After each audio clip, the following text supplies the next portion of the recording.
Chers collègues, bonjour. Vous avez été informés il y a quelque temps de cela de la volonté du gouvernement de limiter le nombre d'arrêts de travail et le nombre de jours d'arrêt de travail des salariés, qu'ils soient salariés du privé ou salariés de la fonction publique.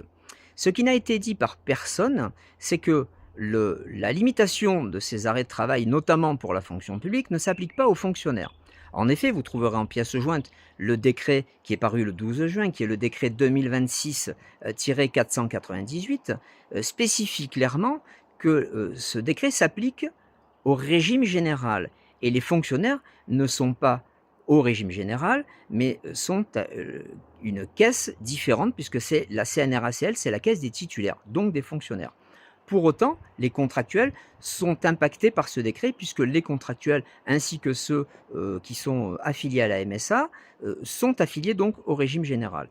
Le plafonnement est donc de 31 jours consécutifs pour cette population-là lors d'un premier arrêt de travail et de 62 jours consécutifs lors de la prolongation de cet arrêt. Il nous paraissait important de vous informer sur cette nuance qui ne touche donc pas les fonctionnaires, quelle que soit la fonction publique d'ailleurs, hospitalière, État ou territoriale.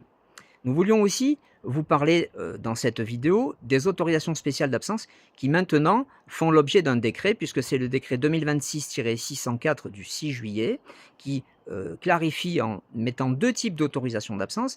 La première autorisation d'absence est considérée comme des autorisations de droit, c'est-à-dire sans soumise à acceptation du service.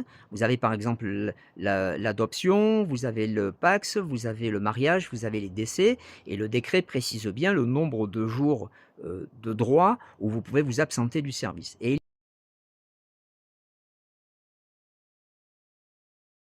il y a ensuite une deuxième catégorie d'autorisations d'absence, qui sont des autorisations d'absence soumises à acceptation selon la nécessité du service, que sont par exemple les dérogations horaires ou les autorisations d'absence pour enfants malades.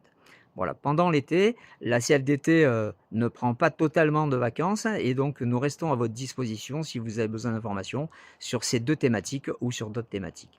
À bientôt et bonnes vacances. Au revoir.